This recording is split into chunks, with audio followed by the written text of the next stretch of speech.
Well, you've made it to the end, episode number 4 of segment 6.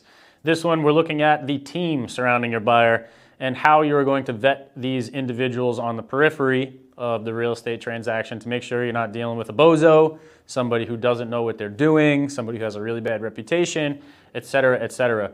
We've already looked at the buyer's financial capability, their motivations, and their timeline, but just as important of a piece of this puzzle is all of the people surrounding the buyer that are actually going to allow them to consummate this real estate transaction. We've talked about a couple. We talked about the buyer's agent. We've talked about the the mortgage broker or mortgage lender.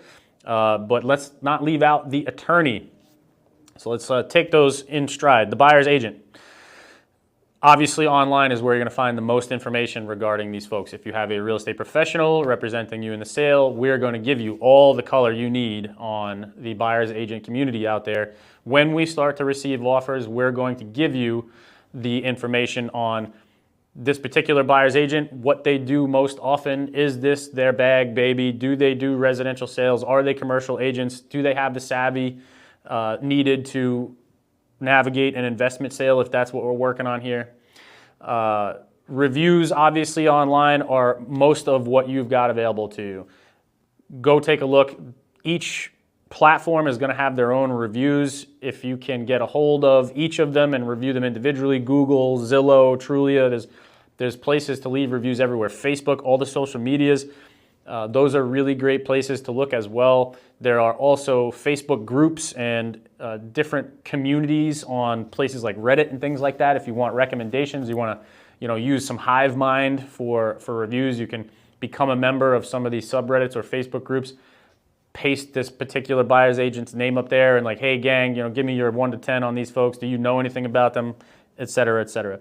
The same is true of the mortgage lender or the mortgage broker, the loan officer. You want to find out, have they done transactions like this before? How many of them have been successful? Any consistent positive or negative reviews?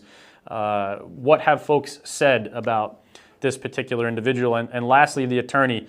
Understand, guys, you have to review all of these people, because just because it's the buyer's professional and you don't necessarily have direct contact with them, you're going to be working with them, whether it's through a buyer's agent or even directly.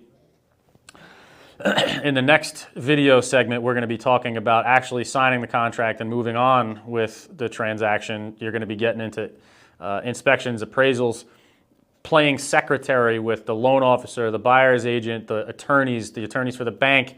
There's going to be a lot of that going on while you then need to start packing your home and cleaning everything and setting up your move, and all these things.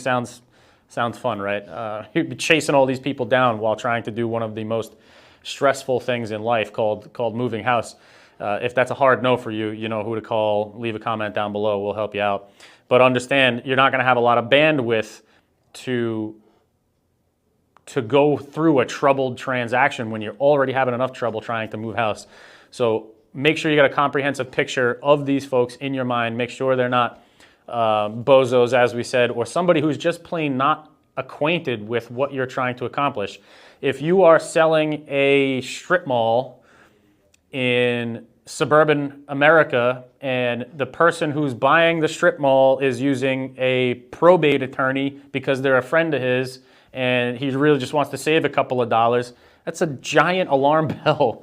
We need to make sure that the people involved are experienced and have the tools at their disposal they need to actually get the job done in as short a time as possible. So really get online, do that research, become part of these groups, consult real estate professionals if you don't have access to other tools, and get a comprehensive picture of these people. Now, you may not be able to get any answers out of the buyer's team themselves. It's going to be up to you to go searching for these things, and you don't have a heck of a lot of time. As we described before, buyers are very uptight. They've lost a lot of bids trying to get a home that they can buy. They win the offer. It aligns with all of their financing goals, et cetera, et cetera. By the time they've issued an offer, they're chewing their fingernails down to nubs.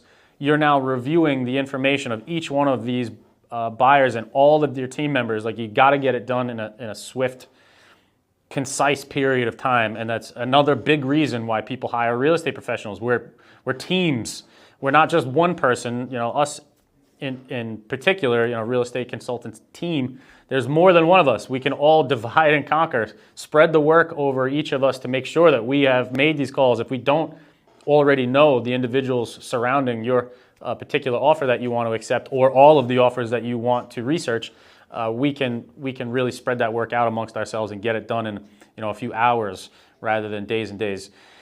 So consider these points carefully, especially when it comes to the next segment, which is, you know, signing those offers, getting into contract. Now you're legally bound. Now you are going to be cracking the whip with all of these professionals: the real estate attorney, the bank's attorney, the bank itself, the mortgage broker, the mortgage lender, the loan officer, the inspectors, the appraisers. It's all on you. Like, you're going to have the facilitation of the buyer, you know, making those calls to you, but it's up to you. And if you had one, your seller's agent team, to make sure all these people are on the ball, doing their job when they're supposed to do it. So all the pieces fall into place at the time they need to, to reach the finish line quickly. Again, we understand that the more time that elapses between you signing a contract or even putting your home on the market and actually getting it sold, the more money you've spent and the less proceeds you will enjoy from the sale of your home. Congratulations, guys, making it to the end of segment 6. This means you are exactly halfway done.